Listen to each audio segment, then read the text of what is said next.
बघा आता म्हणजे काय जाण एक सुंदर भाव लक्षात घ्या. कथा खूप ऐकल्या तुम्ही, खूप ऐकल्या. त्या गावामध्ये उत्सव खूप होतात आणि तोप्याचा उत्सव महाराष्ट्रभर सगळ्यांना माहिती आहे की किती थाटात होतो. आणि आज तर आनंदाची गोष्ट आहे की व्यासपीठावर चांदीची माऊलींची मूर्ती आणली आणि इतकं ऐकूनही तुमच्या हातावर आदळत नसतील तर कसं करायचं. विश्व माऊली ज्ञानोबा फार गोड. ज्ञानेश्वराच्या मूर्तीचं म्हणजे त्या प्रतिमेचं मूर्तीचं पूजन करायची मला संधी मिळाली, खूप मोठी गोष्ट आहे. समाधी सोहळ्याला आरंभ होणारा हा उत्सव आहे थाटा. आणि यावर्षी काय नियोजन केलं. काल परवा सरपंच मला एक जण काय म्हणला, महाराज तुमचा केव्हा सुरू होणार आहे खेळ. आता कीर्तन कथेला खेळ म्हणतात होय, पण खरंच आहे महाराज, लोकांनी त्याचा खेळ केला. हा खेळ नाही, याला सत्संग म्हणतात. महाराज याला सत्संग म्हणतात. सत्संग शब्दाचा अर्थ आहे संतांच्या सानिध्यात. चला पुढे घेऊन जातो ऐकण्यासाठी. लक्ष द्या.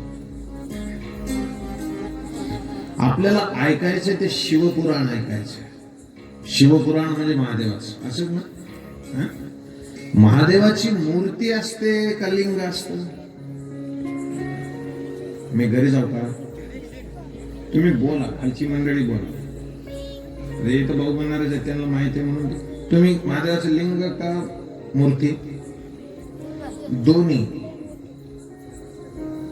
असं एकच दैवत आहे ज्याची पूजा करताना मूर्तीचीही पूजा होते, प्रतिमेचीही पूजा होते, लिंगाचीही पूजा होते. बरोबर. मग आता मला असं म्हणायचं आहे की हे शंकर नावाचं जे दैवत आहे, ज्याला शिवपुराण म्हणतो आपण. आमचा भारत देश म्हणजे समृद्ध आहे. ग्रंथाचं वाङ्मय इतकं पसरलेलं आहे आमच्या परिसरामध्ये. भगवान शिवाची आराधना करायची आपल्याला 7 दिवस. शिवजी तेरी जटा में बहे गंगधारा, शिवजी तेरी जटा में बहे गंगधारा, शिवजी तेरी जटा में बहे गंगधारा, शिवजी तेरी जटा में बहे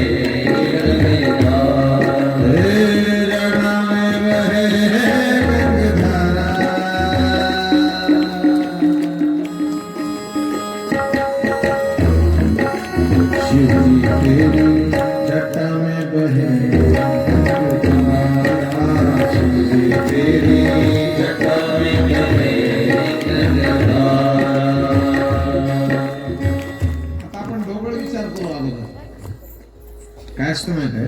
कुठलंही कार्य सुरू करताना त्याची माहिती तर पाहिजे. चला पहिला इकडे लक्ष द्या. भगवान शंकराची आराधना आपण सुरू करू, पण हळूहळू लक्ष द्या.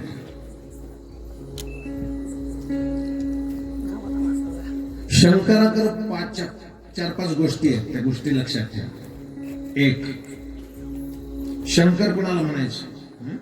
आपल्या गावात बी असतात शंकर, माझ्या गावात बी आहेत शंकर. पण आपले शंकर वेगळे, त्यांचे शंकर. आपले ज्ञानेश्वर वेगळे. गावागावात असतात ज्ञानेश्वर असतात, परंतु जी माऊलींची ताकद आहे ती बाकीच्यांची नाही. तसं शंकर नावानं भागत नाही महाराज. शंकराचं सूत्र मला मांडायचे, फक्त लक्ष देऊ नका. शंकर म्हणजे ज्याच्याकडे मी ज्या गोष्टी सांगतो त्या दिसल्या की तो शंकर. एक पहिली गोष्ट इकडे लक्ष द्या. मी शेवटच्या दिवशीपर्यंत हे प्रश्न विचारेल, कारण पहिला धडा ज्याला पाठ असतो त्याला पुढचा पाठ असतो. पेटीमधला 6 पायला चांगला लागला तर पुढचं सगळं चांगलं लागतं. 6 चुकला की सगळं संगीत चुकतं. बरोबर. बेचा धडा नाही आला तर सगळा घोटाळा होऊन बसतो. बरोबर. चल, शंकराकडे पहिली गोष्ट आहे की त्यांच्या मस्तकात गंगा आहे. एक पहिला टप्पा. शिवजी तेरी जटा में बहे गंगा. बरोबर. लक्ष देते. मराठी बोलायला कळते. असं नका बसू मेलेल्या माणसासारखं अवकाश बसले थोडं सरळ बसा. आणालंय आता बघू. आता काय येत नाही करून काय नाही उघड डोक्याला ताण घेऊ नका. बेजार माणसं माझ्या शेजारी माणसं बसले होते महाराज. मी तुम्हाला थट्टा नाही सांगत. माझ्या गावात माझ्या असे शेजारी आम्ही सगळे बोलत बसलेलो मित्र परिवार. हा आणि मी सकाळी तपासून आलतो आणि अशी पब्लिक सोबत बसलेली महाराजांचं आजूबाजूला बसले. आणि जेव्हा माझा रिपोर्ट पॉझिटिव्ह आला जेवढे बसलेले होते का येतो महाराज. मी म्हणलं या कुणी नाही रे कोणाचं एक गलभई आहे असं.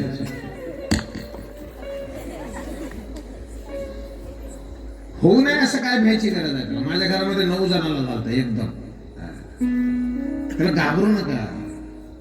आणि ज्याला मरायची भीती वाटते ते घाबरत. आणि तुम्हाला भीती वाटली म्हणजे तुम्ही मरणार नाहीत का. कुठेही मरू शकतो माणूस म्हणून शंकराकडे पहिली गोष्ट जर काय घ्यायची असेल तर त्याच्या डोक्यात गंगा आहे. लक्षात येतं गंगा शब्दाचा अर्थ. गंगा शब्दाचा अर्थ शांत पाणी. कुठून आली त्यांच्या डोक्यात गंगा. जे चरणन से निकली सुर सारी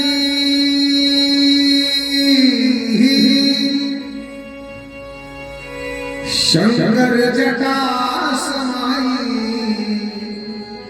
हर जटा शंकरी नाम पड़ो है त्रिभुवन तारन भज मन राम शरण सुखदाय भज मन राम शरण सुखदाय राम शरण सुखदाय भज मन राम शरण सुखदाय भज मन राम शरण सुखदाय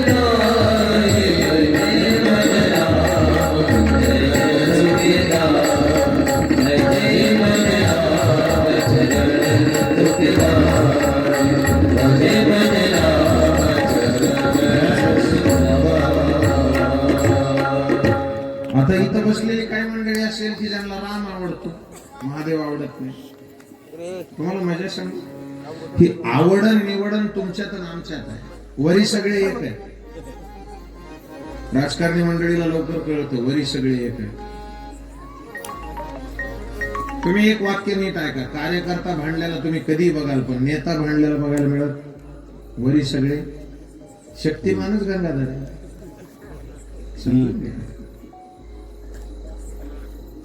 भगवान शंकराच्या मस्तकामध्ये गंगा याचा अर्थ असा आहे की त्याला राग येत नाही. ज्याचं डोकं शांत आहे तो शंकर.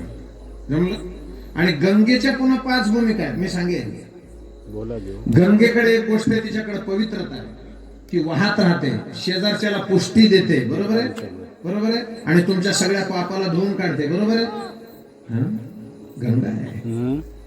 मग एक बाजू जर बघत गेलं तर 7 दिवसात होईल का शिवपुराण. पण फार लक्ष देऊ नका. मला माहित आहे तुकेतली मंडळी अत्यंत ऐकायला चांगली आहे पक्की आहे. आणि अजून एक मजा इथच्या मंदिरामध्ये जितके दैवत आहेत ना तितके दैवत क्वचितच कोणत्या गावात मंदिरात आहे. हे संतांचं सभागृह असलेलं भगवंताचं मंदिर आहे. एकीकडे मध्यभागी तेव्हा आहे कोण दूत मारुती अद्भुत मारुती आहे ना मध्यभागी. आणि इकडं महादेव. इकडं महादेव आणि इकडं बाप आई माझी विठ्ठल रखुमाई विठ्ठल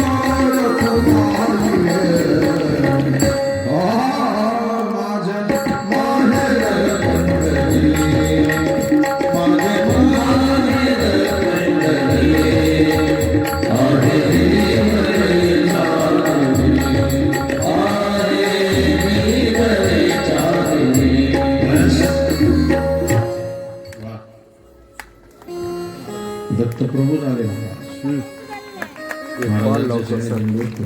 2 मिनिटं द्या मला. हां घ्यायचं जरा. शंकराची कथा आणि दत्त उपस्थित नाहीत म्हणजे कसं करायचं? लागतात ते. हं?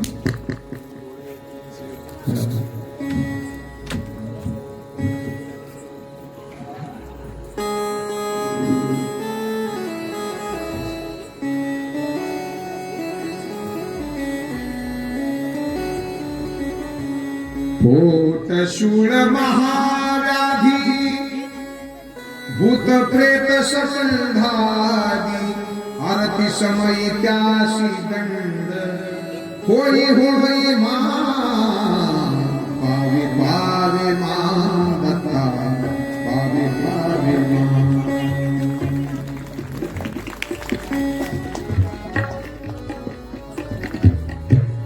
इथं ठेवायचं.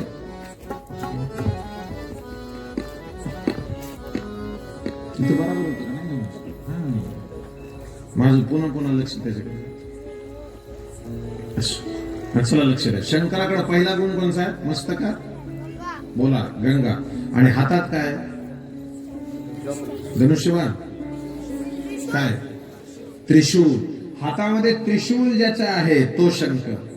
आता त्रिशूल शब्दाचा अर्थ आहे ज्यांची तिन्हीच्या तिन्ही विकारावर सत्ता चलते. काम, क्रोध, लोभ ज्याला सत्वत नाही त्याला आपल्या हातात ठेवतो, त्याला शंकर म्हणायचं. हा, कामाला तर भस्म केलं होतं महादेव म्हणतात त्याला. दुसरा टप्पा. तिसरा टप्पा कंठात विष आहे. इकडे लक्ष द्या मला. ए दादा ऐका, कंठात काय चालू आहे? बोला ना. नाही लेकर तुम्ही नका बोलू, तुम्ही तर ऐकतात. बाकीचे निस्ते मोडते 3 टाइम जेवत येते. कंठात काय? विष. आई ऐका, विष पोटामध्ये गेलं तर माणूस मरून जातो, बरोबर आहे? बोला ना पटकन. मरतो. विष पोटात गेलं की माणूस मरून जातो, बरोबर? आणि ओठात असलं की समोरचा मरतो. कळतंय ना? सासूच्या ओठात विष असलं की सून मेली, आणि सुनाच्या तोंडात विष असलं की सासू मेली. मग तोंडात काय ठेवायला पाहिजे? विष नाही. आपल्याकडे धडपडच आहे, विश यू हॅपी बर्थडे. विष नाही पाहिजे, विष नाही जीवनामध्ये. अहो परवा माझे नागपंचमीला गेलो. नागपंचमीला माझ्या मित्राच्या बायकोनं त्या मित्राला शुभेच्छा दिल्या, हॅपी नागपंचमी. त्याला नाग म्हणायचं होतं. ती काय म्हणली? हॅपी नागपंचमी. तिचा नवरा फार हुशार होता. ते म्हणला थँक्यू फॉर विश. नाही कळलं? आभार व्यक्त केले, थँक्यू फॉर विश. कारण मला माझ्या आत ओठात पोटात सगळीकडे विष भरणारी तू आहेस, नागिन. कंठात विष कुठं पाहिजे? कंठात. आणि अजून एक आहे का, ज्याच्या कंठात विष आहे ना त्याच्याच डोक्यावर गंगा असते. मुखामध्ये विष आलंच नाही पाहिजे आणि पोटामध्ये सुद्धा गेलं नाही पाहिजे. मग कुठं ठेवलं पाहिजे? कंठात. पहिलं सूत्र काय? गंगा कुठं? मस्तकात. हातात काय? त्रिशूल. कंठात काय? आणि गळ्यात काय?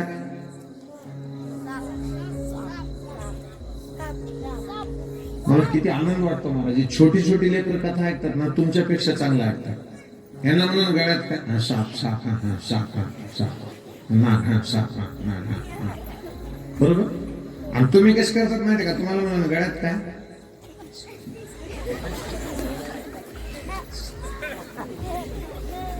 कारण तुम्हाला माहित आहे तुमच्या तोंडातून चांगलं निघत, आणि लेकराला माहित आहे आपल्याला वाईट कळत.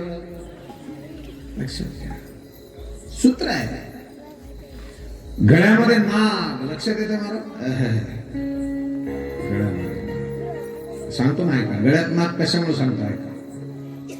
जो काल को गले में पहनता है वो शिव, जो काल पर नाचता है वो कृष्ण, और जो काल पर आराम से सोता है श्रीमान नारायण नारायण नारायण.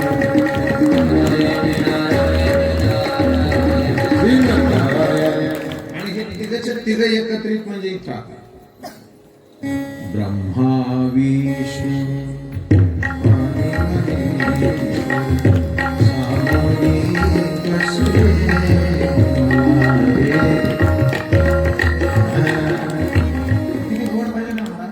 एका खेड्यामध्ये या भजनाचं इतकं वाटोळ केलं मला. लता दिदी आलत्या आणि लता दिदीला सगळ्यांनी आग्रह केला भजन म्हणलं ते. त्या म्हणल्या अहो मला मागे कुणी म्हणायला सोबत नाही म्हणले आम्ही आहेत गावातले, काय अडचण नाही. मग त्या म्हणल्या ब्रह्मा विष्णू आणि महेश्वर सामोरी बसले मला हे. त्यांचे संतुष्ट तर खालचे काय म्हणत आणि ही ला रे बाबा हसले काम चालू.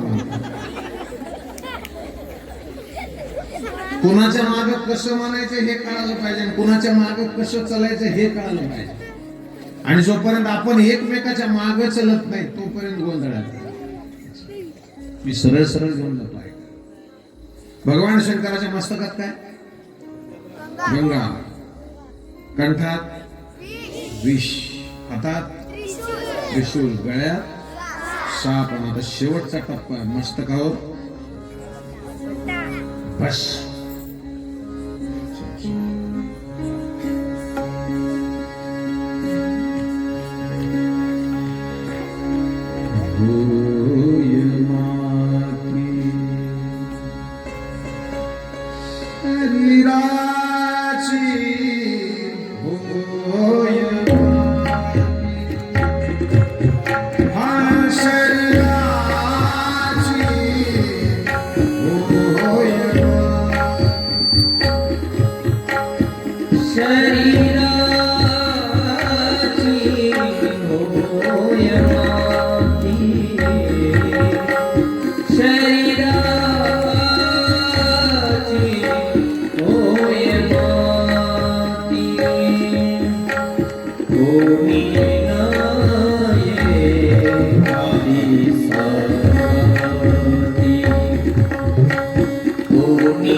भस्म लावायची सवय.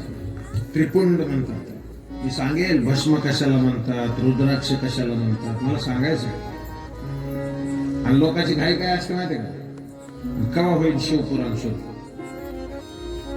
शिवपुराण शब्दाचा अर्थ असा आहे, अजून एक वाक्य सांगतो माझ्या मनाला जे वाटतं ते. जो कभी पुराना नहीं होता उसको पुराण कहते हैं. दिने दिने नवम नवम नवामि नंदनंदनम. रोज नवं वाटतं त्याला पुराण म्हणतात. आपल्याला संसार कधीच रोज नवा वाटतो आणि रोज नवा वाटला असता तर भांडणं कशाला होतं. असं समजा ना, तुमचं कालच लग्न झाले समजा, तुम्ही पहिल्या दिवशी आलता तेव्हा भांडला होतात का कधी. मग रोज समजायचं सकाळी उठलं की आजच लग्न झालं, काय अडचण नाही. कसं समजावा एकाला ते बरोबर देते डबल. चल त्याच्यातले टप्पे आहे का. शिवपुराणाच्या टप्प्यामध्ये पहिल्यांदा शिव ग्रंथाचं महात्म्य आहे. त्याच्यानंतर शिवपुराणामध्ये विद्येश्वर संहिता नावाची संहिता. लक्ष देऊन ऐका ज्याला नीट ऐकायचे. विद्येश्वर संहिता झाल्याच्या नंतर रुद्र संहिता नावाची एक संहिता याच्यामध्ये तिसऱ्या खंडात येते. त्या रुद्र संहितेमध्ये पहिला खंड जो आहे त्याला सृष्टी खंड म्हणतात. त्याच रुद्र संहितेमध्ये द्वितीय खंड जो येतो तो खंड येतो सतीचा खंड. सती पहिली सृष्टी, दुसरी सती. रुद्र संहितेतला तिसरा स्कंद जो येतो त्याचा पार्वती खंड म्हणतात त्याला. चतुर्थ स्कंद जो येतो त्याच्यामधला रुद्र संहितेतला त्याच्यातल्याला कुमारखंड म्हणतात. त्याच्यात गणपती आणि कार्तिकेय स्वामीची माहिती येते, बरोबर. त्याच्यानंतर पंचम जो खंड येतो त्याला युद्धखंड म्हणतात. त्या युद्धखंडामध्ये गणपतीनं मारलेली, कार्तिकेयनं मारलेली राक्षस, ठीक आहे. त्याच्या पुढचं जे प्रकरण आहे शतरुद्र संहिता नावाची एक संहिता येते.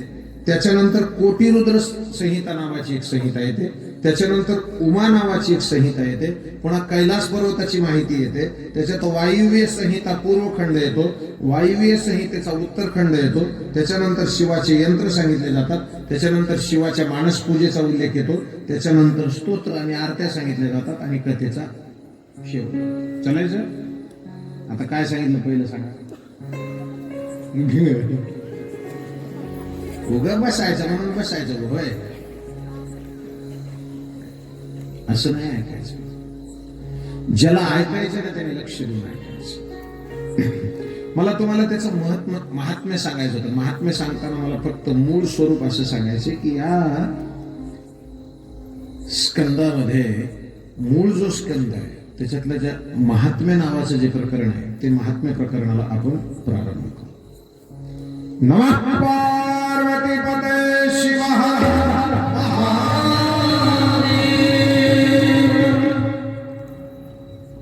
हर महादेवची लई ताकद आहे. शिवाजी महाराजांच्या काळातली गोष्टच आहे. पुढे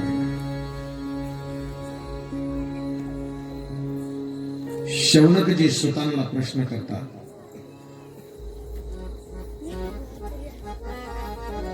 हे सुतजी, आपण ज्ञानी आहात, सर्वज्ञ आहात, मला सांगा ज्ञान वैराग्ययुक्त भक्तीनं विवेक कसा वाढतो, पहिला प्रश्न आहे.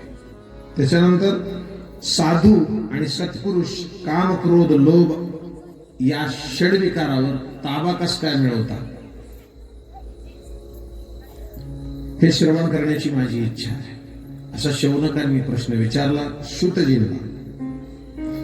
भगवान शिवाला संतुष्ट करणारं परम पवित्र सर्व मनोकामना पूर्ण करणारं एकच पुराण आहे, सूतजी वर्णन करतात. ते पुराण आणि त्या पुराणाचं नाव शिवपुराण. लक्षात येते? ह्या शिवपुराणाची भूमिका आपण श्रवण करतोय. ऐकत असताना तुम्हाला कळण्यासाठी एक गणित, कुठली गोष्ट सांगायची असली ना तर त्याला सिद्धांत सांगायचा म्हणलं की दृष्टांत लागतो, बरोबर आहे. आणि दृष्टांत सांगायचा म्हणलं की आपल्याला एखादी कथा सांगावी लागते. आणि ते कथा वर्णन करत असताना कलियुगामध्ये होणाऱ्या परमयातनेपासून मुक्ती देणारा ग्रंथ म्हणून शिवपुराणाकडे बघितलं जातं. हेच शिवपुराण भगवान शंकराचं सर्वस्व आहे. हे पुराण धर्म अर्थ काम आणि मोक्ष हे देणार आहे.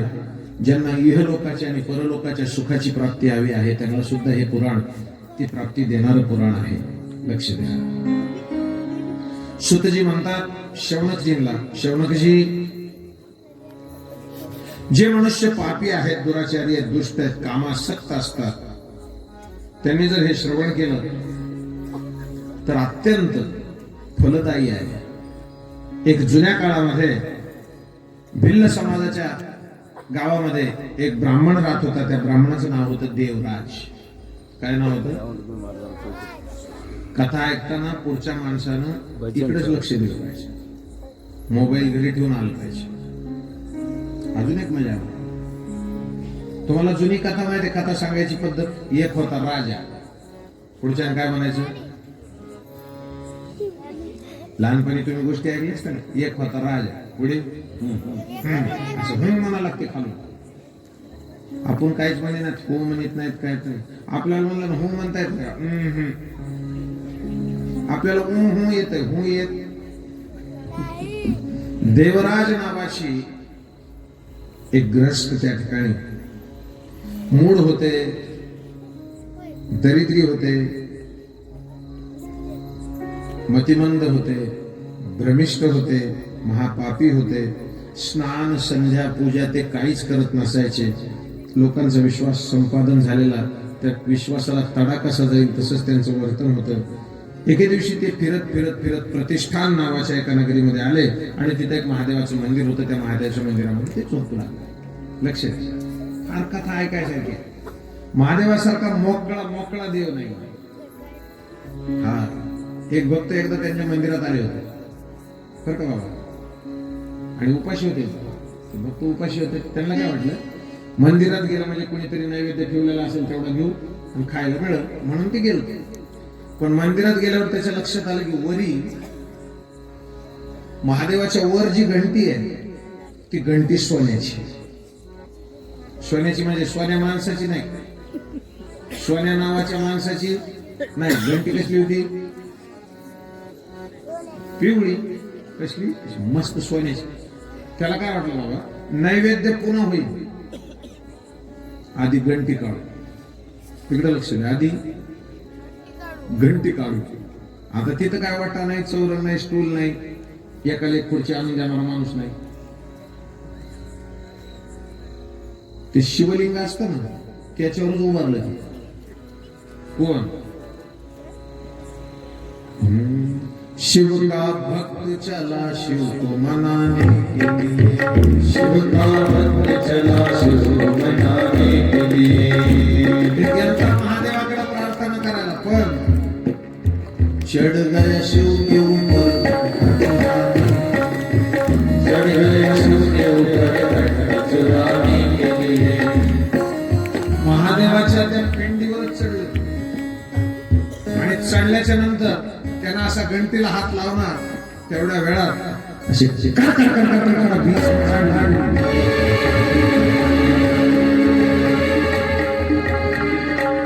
आणि असा विद्युताचा भगवान शंकर समोर उभे राहिला. कुणाच्या? त्याला काय म्हणले, माग तुला काय मागायचं? तो म्हणला नाही, चोरायला नव्हतो, उभारलो होतो, चोरायला नव्हतो. मला माफ करा, चोरायला नव्हतो. तेवढ्यात ती गळ्यामधला नाग असतो.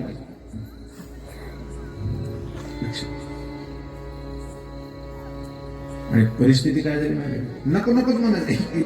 देव म्हणायचे माग. तेव्हा मी नको, मला काय जेवण नैवेद्य सुद्धा मी चाललो म्हणा. ते म्हणले नाही, ऐक, आतापर्यंत लोकांनी मला खूप काही अर्पण केलं.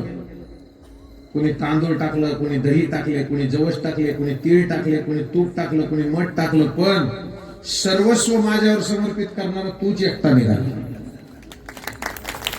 इतका सरळ अर्थ काढणारा देव आहे, पण तुम्ही वाकड्याच अवलादीत त्याला काय करायचं? शिवजी ते माफ करणारा देव.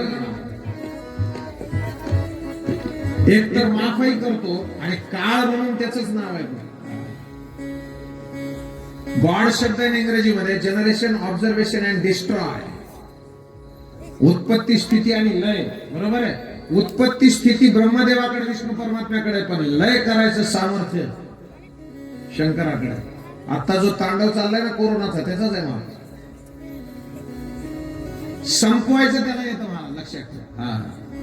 अकाल मृत्यु वो मरे जो काम करे चांडाल का, बाल भी बाका नहीं होता उसका जो दास है महाकाल का.